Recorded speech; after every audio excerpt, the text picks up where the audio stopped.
Robinson Crusoe, escrita por Daniel Defoe, narrado por Jonathan para nuestros libros y audiolibros.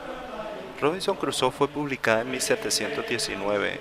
Es una de las obras más famosas del célebre escritor inglés Daniel Defoe y considerada la primera novela inglesa. Capítulo 15.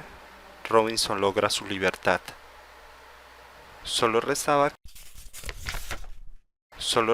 que el capitán y yo nos contáramos nuestras respectivas circunstancias. A mí me tocó empezar y le conté toda mi historia, que él escuchó con mucha atención e incluso asombro, en especial la forma milagrosa en la que había conseguido provisiones y municiones. Como toda mi historia es un cúmulo de milagros, quedó profundamente sobrecogido. Mas, cuando se puso a reflexionar sobre sí mismo y consideró que yo había sido salvado en este lugar para salvarle la vida, comenzó a llorar y no pudo seguir hablando. Finalizada esta conversación, le conduje junto con sus 2 hombres a mi habitación, llevándolos por donde yo había salido, es decir, por lo alto de la casa. Allí le brindé todas las provisiones que tenía y les mostré los inventos que había realizado en mi larga estancia en este lugar. Todo lo que les mostraba y les decía los dejaba profundamente admirados, pero sobre todo, el capitán se quedó muy sorprendido ante mi fortificación y el modo en que había logrado ocultar mi vivienda entre el bosquecillo. Como hacía más de 20 años que lo había plantado y como allí los árboles crecían mucho más rápidamente que en Inglaterra, se había convertido en un frondoso bosque imposible de atravesar por ninguna de sus partes, excepto por un costado en el que había un tortuoso pasadizo. Le dije que aquel era mi castillo y mi residencia, pero que además tenía una residencia de descanso en el campo, como la mayoría de los príncipes, donde podía retirarme de vez en cuando. Le dije que se la mostraría cuando tuviera ocasión, pero que ahora teníamos que ocuparnos de ver cómo recuperar el barco. Estuvo de acuerdo conmigo, pero me confesó que no tenía idea de cómo hacerlo, pues aún quedaban 26 hombres a bordo que habían participado en una conspiración maldita y que a estas alturas no estarían dispuestos a renunciar a ella. Seguirían, pues, adelante sabiendo que si eran derrotados serían llevados a la horca tan pronto llegaran a Inglaterra o a cualquiera de sus colonias. Por lo tanto, nosotros, siendo tan pocos, no podíamos atacarlos. Me quedé pensando largamente en lo que me había dicho y me pareció que sus opiniones eran sensatas. Teníamos que pensar rápidamente en la forma de atacar por sorpresa a la tripulación o de evitar que cayeran sobre nosotros y nos mataran. De pronto se me ocurrió que en poco tiempo la tripulación empezaría a preguntarse qué les había ocurrido a sus compañeros que habían salido en la chalupa y sin duda vendrían a tierra a buscarlos, seguramente armados y con fuerzas superiores a las nuestras. Al capitán le pareció que esta presunción era razonable.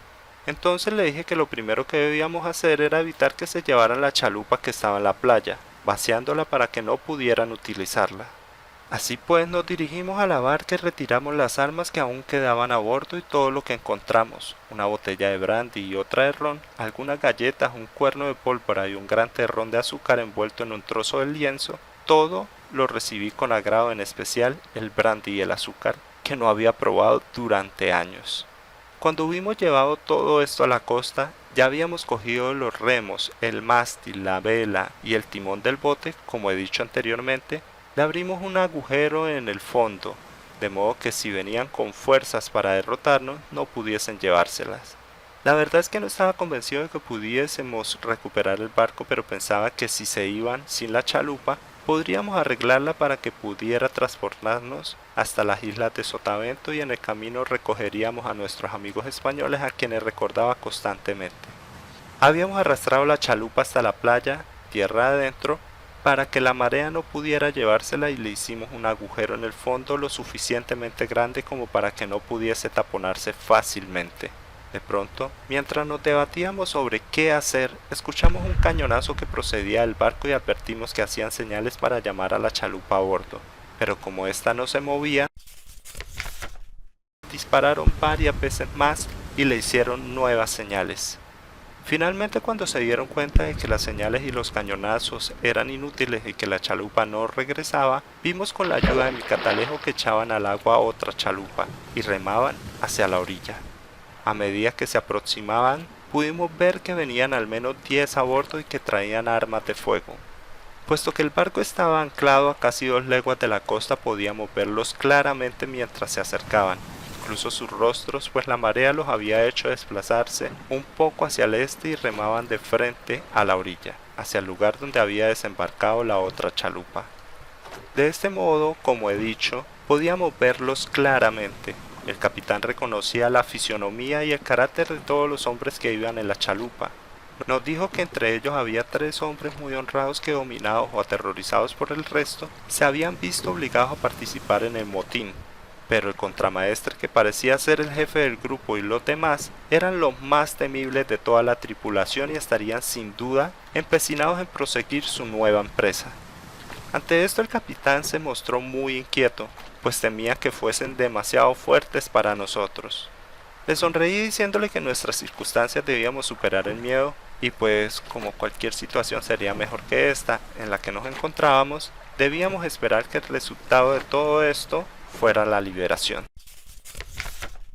tanto si vivíamos como si moríamos. Le pregunté su opinión sobre las circunstancias de mi vida y si no le parecía que merecía la pena arriesgarse por la libertad. ¿Y dónde está, señor?, le dije. Esa confianza en que yo había sobrevivido en esta isla con el propósito de salvarle la vida, que hace un momento le hizo emocionarse. Por mi parte no veo más que un contratiempo en todo este asunto. ¿Cuál es?, preguntó. Que entre esa gente, como habéis dicho, hay 3 o 4 hombres honrados a los que es preciso perdonar. Si todos fueran de la misma calaña que el resto de la tripulación, habría creído que la providencia los había escogido para que cayesen en vuestras manos. Mas tened fe en que todo hombre que desembarque será tomado prisionero, y vivirá o morirá según se comporte con nosotros. Le hablé firmemente pero con moderación y me di cuenta que le había infundido una gran confianza. Así pues nos dispusimos a afrontar el problema con decisión y desde que vimos la chalupa alejarse del navío retiramos a nuestros prisioneros y los pusimos a buen recaudo. Había 2 de quienes el capitán estaba un poco receloso y los hice conducir por Viernes y uno de los 3 hombres, de los liberados, hacia mi cueva, donde estarían lo suficientemente lejos y fuera de peligro como para ser descubiertos o escuchados o para encontrar el camino de vuelta a través del bosque si lograban escapar. Allí los dejaron atados con algunas provisiones y les prometieron que si estaban quietos los liberaríamos en 1 o 2 días. Pero si intentaban escapar, les ajusticiaríamos sin misericordia. Juraron sinceramente que soportarían la prisión con paciencia y les agradecieron el buen trato, las provisiones y las velas, pues Viernes les dio unas velas, de las que hacíamos nosotros, para que estuviesen más cómodos y les dio a entender que se quedaría vigilando en la entrada de la cueva. Los demás prisioneros recibieron mejor trato, aunque 2 de ellos permanecieron atados, ya que el capitán no se fiaba de ellos. Los otros 2 fueron puestos bajo mis órdenes por recomendación del capitán, con la solemne promesa de vivir o morir por nosotros. De esta forma, contándolos a ellos y a los otros 3 marineros honrados, sumábamos 7 hombres bien armados. No dudaba que podríamos enfrentarnos a los 10 que venían, teniendo en cuenta que el capitán había dicho que entre ellos también había 3 o 4 hombres honestos. Tan pronto como llegaron al lugar donde estaba la otra chalupa, metieron la suya en la playa y saltaron a tierra, arrastrándola tras de sí, lo que me alegró mucho, pues temía que fueran a dejarla anclada a cierta distancia de la orilla, bajo la custodia de alguno de ellos y no pudiésemos alcanzarla. Una vez en la orilla, lo primero que hicieron fue correr hacia la otra chalupa. Evidentemente se quedaron muy sorprendidos de encontrarla desmantelada y con un gran agujero en el fondo. Después de examinarla durante un tiempo, llamaron 2 o 3 veces con toda su fuerza a fin de que sus compañeros pudiesen oírlos, pero fue en vano. Entonces formaron un círculo e hicieron un disparo de salva con una de sus armas, cuyo estruendo pudimos escuchar claramente y retumbó en todo el bosque. Esto fue todo. Estábamos seguros de que los prisioneros que estaban en la cueva no podían oírlos, y los que estaban bajo nuestro control, si bien lo oirían, no se atreverían a contestar. Estaban tan sorprendidos y desconcertados, según confesaron más tarde, que decidieron regresar al barco a decirle a sus compañeros que los otros habían sido asesinados y que la chalupa estaba desfondada. Rápidamente echaron la suya al mar y se metieron en ella. El capitán estaba muy sorprendido, incluso confundido ante esto, creyéndolos capaces de regresar al barco y marcharse dando a sus compañeros por muertos. De ser así, perdería el barco que aún tenía la esperanza de recuperar, y al poco tiempo se le presentó otro motivo de preocupación. Apenas habían navegado un trecho los vimos regresar a la costa. Esta vez habían adoptado otra actitud sobre la que al parecer habían deliberado. Dejarían 3 hombres en la embarcación y el resto bajaría a tierra y se internaría en la isla para buscar a sus compañeros. Esto nos contrarió gravemente, pues no teníamos idea de lo que debíamos hacer. De nada nos servía coger a los 7 hombres que estaban en la orilla si dejábamos escapar a los que iban en la chalupa, pues estábamos seguros de que remarían hasta el barco mientras los demás levaban anclas y desplegaban velas. De este modo habríamos perdido toda posibilidad de recuperar el barco. No nos quedaba otro remedio que esperar el giro de los acontecimientos. Los 7 hombres saltaron a tierra y los 3 que permanecieron en la chalupa se alejaron de la playa, anclando a gran distancia para esperarlos. De este modo nos resultaba imposible llegar hasta ellos. Los que desembarcaron se mantuvieron juntos y se encaminaron hacia la cima de la colina bajo la cual se hallaba mi morada. Podíamos verlos claramente, pero ellos no podían vernos a nosotros y hubiésemos deseado que se acercaran para poderles dispararles o bien que se alejaran para poder salir. Mas cuando llegaron a la cima de la colina, desde donde podían divisar una parte de los valles y los bosques situados al noreste, que era la parte más baja de la isla, se pusieron a gritar y aullar hasta que no pudieron más. Sin alejarse de la orilla y sin separarse unos de otros, se sentaron bajo un árbol a discutir lo que debían hacer. Si se hubieran echado a dormir como lo habían hecho sus compañeros, nos habrían hecho un gran favor, pero estaban demasiado preocupados por el peligro como para atreverse a dormir, aunque no sabían a qué debían temerle. El capitán propuso un plan que me pareció muy razonable. Intuía que harían otro disparo de salva para que lo oyeran sus compañeros. En ese momento debíamos caer sobre ellos aprovechando que sus armas estaban descargadas. De este modo, se rendirían sin lugar a dudas y los capturaríamos sin derramar sangre.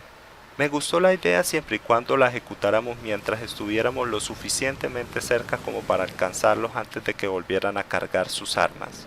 Pero no ocurrió así y nos quedamos quietos mucho tiempo sin saber qué decisión adoptar.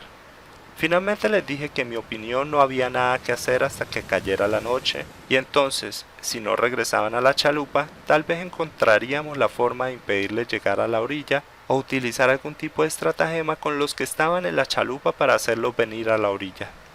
Esperamos largo rato, aunque muy inquietos, pues temíamos que se alejasen. Después de consultarlo extensamente, vimos que se ponían de pie y se encaminaban hacia el mar, lo cual nos causó una gran consternación. Al parecer tenían tanto miedo de los peligros del lugar que decidieron volver a bordo del barco y proseguir su viaje, dando a sus compañeros por muertos. Apenas advertí que se dirigían a la playa, imaginé lo que en efecto ocurría. Habían abandonado la búsqueda y se preparaban para regresar. Le comuniqué mis pensamientos al capitán, que se quedó como aterrado, mas enseguida se me ocurrió una estratagema para traerlos de vuelta que respondía cabalmente a mis necesidades. Ordené a Viernes y al segundo de a bordo que cruzaran el pequeño río en dirección al oeste, hacia el lugar donde desembarcaron los salvajes la noche en que Viernes fue rescatado.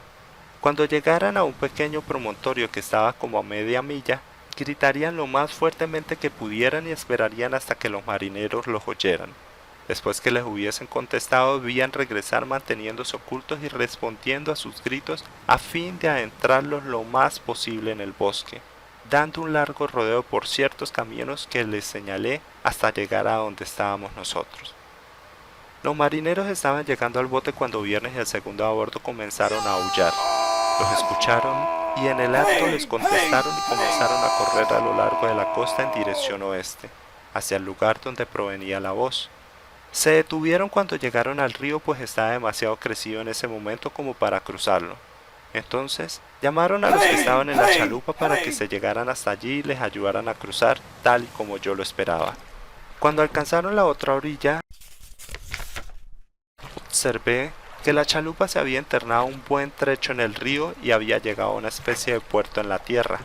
Uno de los 3 hombres que iban a bordo se unió a los demás, dejando a los otros 2 a cargo de ella, después de amarrarla al tronco de un pequeño árbol que estaba en la orilla.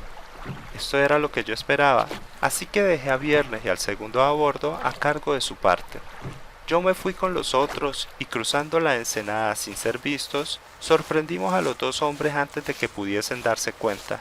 Uno de ellos estaba acostado en el bote y el otro en la playa.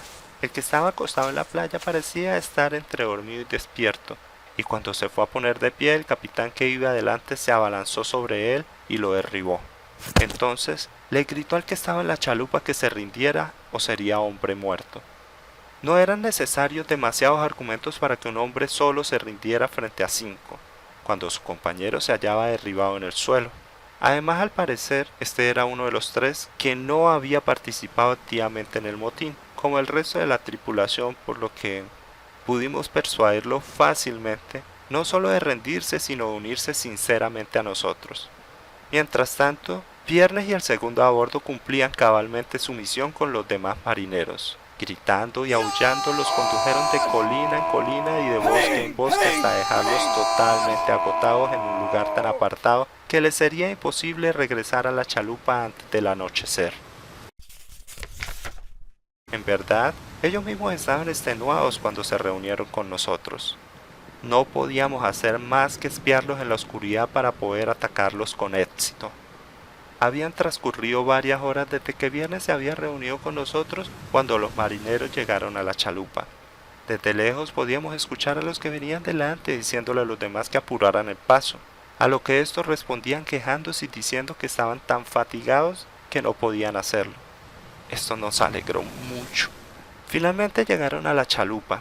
Sería imposible describir la confusión que sintieron al verla en seco, pues la marea había bajado y no hallar a sus 2 compañeros. Llamaban a uno y a otro de una forma que daba pena y se decían que se encontraban en una isla encantada, que si estaba habitada por hombres serían asesinos y si lo que había eran demonios o espíritus serían raptados y devorados. Se pusieron a gritar nuevamente y a llamar a sus compañeros por sus nombres, pero no tuvieron respuesta. Poco después, a pesar de la poca claridad, pudimos ver que corrían de un lado a otro, retorciéndose las manos como enloquecidos. Se sentaban un momento en la chalupa a descansar y luego volvían a la playa y así estuvieron mucho rato. Mis hombres estaban deseosos de que les diera la orden de atacarlos, aprovechando la oscuridad, pero yo quería esperar la ocasión más ventajosa, a fin de que muriera la menor cantidad de gente posible. En particular quería proteger a mis hombres, pues sabía que los marineros estaban bien armados. Decidí esperar por si se separaban y para protegernos de ellos acercamos nuestra emboscada. Le ordené a Viernes y al capitán que se arrastraran a gatas lo más agachados que pudieran para no ser descubiertos y se aproximaran al enemigo antes de atacarlo. Llevaban poco tiempo en esta posición cuando el contramaestre, que había sido el líder del motín y ahora se mostraba como el más cobarde y desesperado de todos, se acercó hasta donde se hallaban mis hombres con 2 miembros de la tripulación. El capitán estaba tan impaciente de ver casi en su poder al principal culpable que apenas podía esperar acercarse para asegurar el golpe.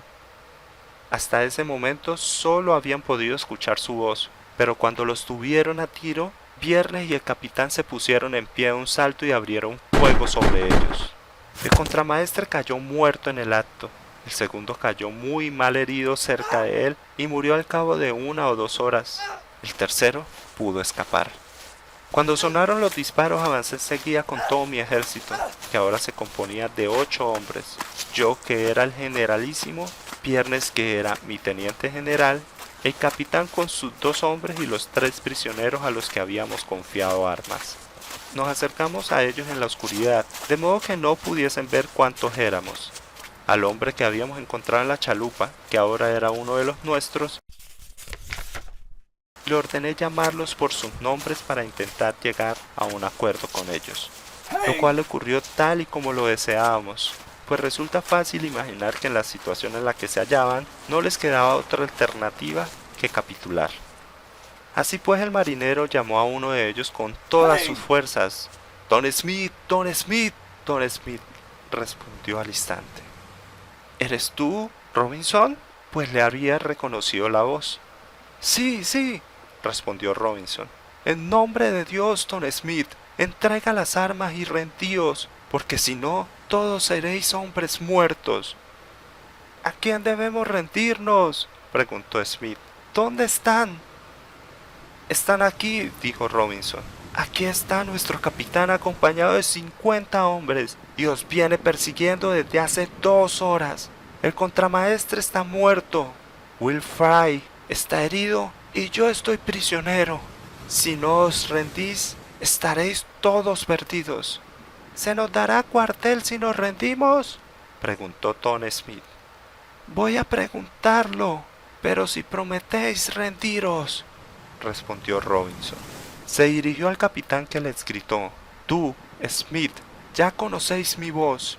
Si os rendís inmediatamente y entregáis las armas, os aseguro las vidas a todos, excepto a Will Atkins».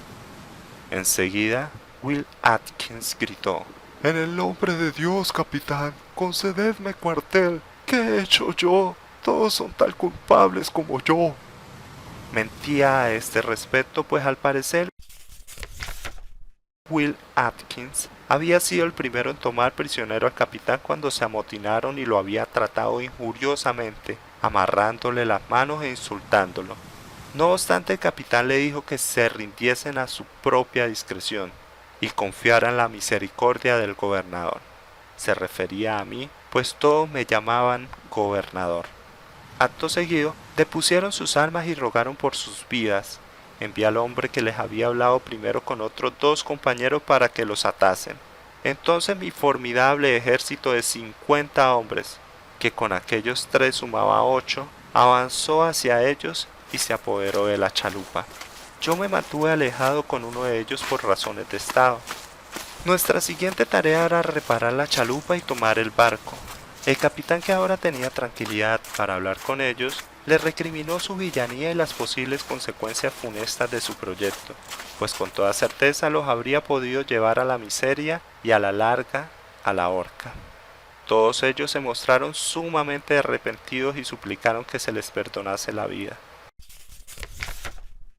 Mas el capitán les dijo que no eran sus prisioneros sino el gobernador de la isla, que había pensado que los abandonarían en una isla desierta, pero con la ayuda de Dios la isla estaba habitada y su gobernador era un hombre inglés, que éste podía hacerlos ahorcar si le pareciese, pero como les había dado cuartel suponía que los enviaría a Inglaterra para que fuesen juzgados como lo exigía la ley, con la excepción de Atkins, a quien el gobernador había dado órdenes de ahorcar a la mañana siguiente.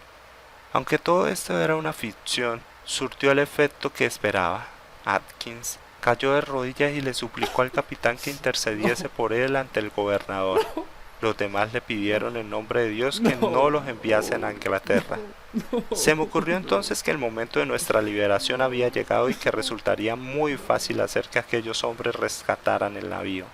Me retiré a la oscuridad para evitar que se dieran cuenta de la clase de gobernador al que estaban sometidos y llamé al capitán para que se acercasen hasta donde yo estaba. Como me encontraba a gran distancia, uno de los míos se ocupó de llevarle la orden. «Capitán», le dijo, «el gobernador os reclama». El capitán respondió: «Decidle a su excelencia que voy de inmediato». Esto les sorprendió y sin duda creyeron que el comandante estaba allí con sus 50 hombres. Cuando el capitán se me acercó le expliqué mi plan para tomar el barco. Me pareció estupendo y decidió ponerlo en práctica a la mañana siguiente. Mas, para ejecutarlo con mayor eficacia y asegurarnos el éxito, le dije que debíamos dividir a los prisioneros. Atkins y otros 2 de los más peligrosos debían ser atados y llevados a la cueva donde se encontraba el resto. Esta tarea le fue encomendada a Viernes y a 2 de los hombres que habían desembarcado con el capitán. Lo llevaron a la cueva como si fuese una prisión, que ciertamente era un lugar terrible para unos hombres en semejante condición. Ordené que los otros fueran encerrados en mi casa de campo, como solía llamarla, la cual he descrito en detalle. Como estaba cerrado y ellos estaban atados, resultaba muy segura, teniendo en cuenta que debían comportarse bien. A la mañana siguiente envié al capitán a hablar con ellos, en otras palabras a sondearlos, y luego informarles si le parecía que podíamos confiar en aquella gente para enviarlos a abordar el navío por sorpresa. El capitán les habló de la injuria que habían cometido contra él y de la situación en la que se hallaban. Les dijo que aunque el gobernador les perdonara la vida por el momento si eran enviados a Inglaterra, sin duda los colgarían con cadenas. Mas, si se sumaban a una empresa justa como lo era recuperar el navío, le pediría al gobernador que les perdonara la vida. Cualquiera podría adivinar el entusiasmo con que estos hombres que se hallaban en tan terrible situación aceptaron la propuesta. Se arrodillaron ante el capitán y le juraron que le serían leales hasta derramar la última gota de sangre, que siendo deudores de sus vidas, lo seguirían a cualquier parte del mundo y lo considerarían como un padre mientras viviesen. Bien, dijo el capitán, iré a informar al gobernador de lo que decís y veré si puedo lograr su consentimiento. Me contó sobre el estado de ánimo en que se hallaban los hombres y me afirmó que creía realmente que se mantendrían leales. No obstante, para asegurarnos, le dije que regresara, escogiera a 5 de ellos y les dijera que tan solo escogería a 5 asistentes y que el gobernador se quedaría con los otros 2, además de los 3 que habían sido enviados como prisioneros al castillo, mi cueva, en calidad de rehenes. Si no ejecutaba mi misión como era debido, los 5 rehenes serían colgados en la orilla. Ante la severidad de estas palabras quedaron convencidos de la determinación del gobernador. No obstante, no tenían otra alternativa que aceptar la proposición. Ahora les correspondía a ellos, tanto como al capitán, convencer a los 5 de cumplir con su deber. Nuestras fuerzas se organizaron para la expedición de la siguiente manera. Primero el capitán, el segundo a bordo y el pasajero. Segundo, los 2 prisioneros del primer grupo a quienes había puesto en libertad y entregado armas por la confianza que les tenía el capitán. Tercero, los otros 2 que estaban atados en la casa de campo y que acababa de liberar por recomendación del capitán. Cuarto, los últimos 5 hombres liberados. En total, sumábamos 12. Aparte de los 5 que permanecerían en la cueva en calidad de rehenes. Le pregunté al capitán si estaba dispuesto a aventurarse a abordar el barco con esta gente, pues no me parecía bien que mi siervo Viernes y yo nos marcháramos, dejando a 7 hombres detrás y que estaríamos bastante ocupados vigilándolos y proveyéndoles alimento. Decidí dejar amarrados a los 5 que estaban en la cueva, y Viernes iría 2 veces al día a llevarles lo que les hiciera falta. Los otros 2 acarrearían las provisiones a cierta distancia donde Viernes iría a recogerlas. Cuando me presenté ante los 2 rehenes, el capitán les dijo que yo era la persona a la que el gobernador había encomendado su vigilancia, que el gobernador había decretado que no fuesen a ninguna parte a menos que yo se lo indicara, y que si escapaban serían perseguidos y atados con cadenas en el castillo. Como no queríamos que supieran que yo era el gobernador, me presenté como si fuera otra persona, y les hablé del gobernador, las guarniciones, el castillo y todo lo demás. El capitán no tenía otra dificultad que aparejar sus 2 chalupas, tapar el agujero que tenía una de ellas y comandarlas. Le dio el mando de una a su pasajero, que iría con 4 hombres, y él con su segundo de a bordo, y 5 más tripularían la otra. Calculó su plan a la perfección. Llegaron al barco a medianoche y tan pronto estuvieron lo suficientemente cerca como para que pudiesen escucharlos, le ordenó a Robinson que lo llamara y les dijera que regresaban con la gente y la chalupa, pero que les había tomado mucho tiempo encontrarlos. Así los entretuvo hasta que los otros, que venían detrás, se acercaron al barco. Entonces el capitán y el segundo a bordo entraron con sus armas y derribaron de un culazo al que estaba de segundo y al carpintero, fielmente secundados por el resto de sus hombres. Aseguraron el alcázar y cerraron todas las escotillas para impedir que salieran los que estaban abajo. Los que iban en la otra chalupa subieron por las cadenas de proa y aseguraron el castillo de proa y la escotilla que conducía a la cocina, donde capturaron 3 prisioneros. Cuando hubieron terminado y se hallaron seguros en cubierta, el capitán les ordenó al segundo a bordo y a otros 3 hombres irrumpir en el camarote principal donde se hallaba el nuevo capitán rebelde. A la primera señal de alarma, este había recogido unas armas y se había atrincherado allí con 2 marineros y un grumete. Cuando el segundo, valiéndose de una palanca, echó abajo la puerta, el nuevo capitán y sus hombres abrieron fuego contra ellos. Al segundo le hicieron una herida de mosquete en el brazo e hirieron a 2 más, pero ninguno resultó muerto. Mientras pedía ayuda, el segundo, herido como estaba, entró en el camarote principal y le disparó al nuevo capitán. La bala le entró por la boca y le salió por detrás de la oreja, de modo que no volvió a pronunciar palabra nunca más. Ante esto, los demás se rindieron y el barco pudo recuperarse sin que se perdieran más vidas. Tan pronto recuperaron el barco, el capitán ordenó que se dispararan 7 cañonazos, que era la señal acordada para informarme del éxito de la empresa. Podéis estar seguro de que los escuché con gran placer, dado que estuve en vela sentado en la playa desde las 2 de la madrugada. Cuando escuché la señal me recosté, y como aquel había sido un día agotador, me dormí profundamente hasta que me sorprendió el estrépito de otro cañonazo. Mientras me ponía en pie oí la voz de un hombre que me llamaba: «Gobernador, gobernador», y de inmediato reconocí la voz del capitán. Subí rápidamente hasta la punta de la colina y lo hallé, apuntando hacia el barco. Me abrazó y me dijo: «Mi querido amigo y salvador, ahí está vuestro barco. ¿Es todo vuestro?» «Con todo lo que llevo a bordo y todos los miembros de su tripulación». Miré hacia la nave y la divisé un poco más de media milla de la playa, pues tan pronto como la hubieron recuperado, levaron anclas y aprovechando el buen tiempo la llevaron hasta la embocadura de la pequeña ensenada, donde volvieron a anclarla. Como la marea estaba alta, el capitán había traído la chalupa hasta el lugar donde yo había llegado con mis balsas, y había desembarcado justamente frente a mi puerta. Al principio estuve a punto de desmayarme de la emoción, pues veía mi liberación claramente en mis manos. Todo parecía favorable y tenía un gran barco listo para llevarme a donde quisiera. Durante un tiempo no fui capaz de decirle una palabra y cuando me abrazó, me sujeté a él fuertemente para no caer al suelo. Advirtió mi conmoción e inmediatamente sacó una botella de su bolsillo y me ofreció un trago de un licor que había traído expresamente para mí. Lo bebí y me senté en el suelo, pero a pesar de que me hallaba más calmado, no pude decirle ni una palabra. Entonces yo le abracé como a mi salvador y nos felicitamos mutuamente. Le dije que le veía como un enviado del cielo para mi salvación y todo lo ocurrido me parecía una cadena de milagros. Que estas cosas que eran testimonio de que la providencia rige al mundo con mano secreta, y evidencia de que los ojos de un poder infinito podían ver hasta en el lugar más recóndito de la tierra y ayudar a los miserables cuando él lo deseaba. No olvidé elevar al cielo el agradecimiento de mi corazón, pues ¿qué corazón se resistiría a bendecirle a él, que había socorrido milagrosamente a alguien que se encontraba en una situación tan desoladora? De él provenía toda salvación y todos debíamos darle gracias por ello.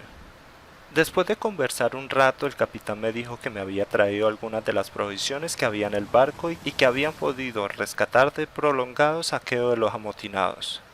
De inmediato, llamó a los que estaban en la chalupa y les ordenó que trajeran los regalos destinados al gobernador. Semejante regalo no parecía destinado a alguien que iba a embarcarse con ellos, sino a cualquiera que fuese a permanecer largo tiempo en la isla. En primer lugar me trajeron una caja de botellas de un excelente licor, 6 botellas de 2 cuartos de vino de Madeira, 2 libras de un excelente tabaco, 12 trozos de carne, 6 trozos de cerdo y una bolsa de guisantes y casi 100 libras de galletas. También me trajeron una caja de azúcar, otra de harina, una bolsa de limones, 2 botellas de zumo de lima y un montón de cosas más. Aparte de esto me dio algo 1000 veces más útil: 6 camisas nuevas, 6 corbatas estupendas, 2 pares de guantes, un par de zapatos, un sombrero, un par de calcetines y una de sus chaquetas, que había usado muy poco. En pocas palabras me vistió de pies a cabeza. Era un regalo generoso y agradable para alguien en mis circunstancias. No obstante, al principio, cuando me puse las ropas me parecieron incómodas, extrañas y desagradables. Después de las ceremonias y cuando todas estas cosas maravillosas fueron transportadas a mi pequeña vivienda, comenzamos a debatir qué hacer con los prisioneros, pues teníamos que decidir si los llevaríamos con nosotros, en especial a dos de ellos que eran incorregibles y obstinados en extremo. El capitán dijo que eran unos bandidos y que no teníamos ninguna obligación hacia ellos, por lo que si los llevábamos serían encadenados como malhechores para entregarlos a la justicia en la primera colonia inglesa que tocáramos. No obstante, me di cuenta de que el capitán se sentía intranquilo con la idea. A esto le respondí que si lo deseaba y yo me atrevía a ir por los dos hombres de los que hablaba y preguntarles si estaban dispuestos a quedarse en la isla. Esto me parece muy bien, dijo el capitán.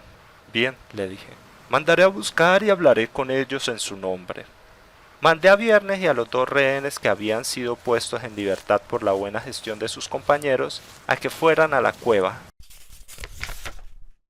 Condujeran a los 5 hombres prisioneros hasta la casa de campo y los retuvieran allí hasta que yo llegara.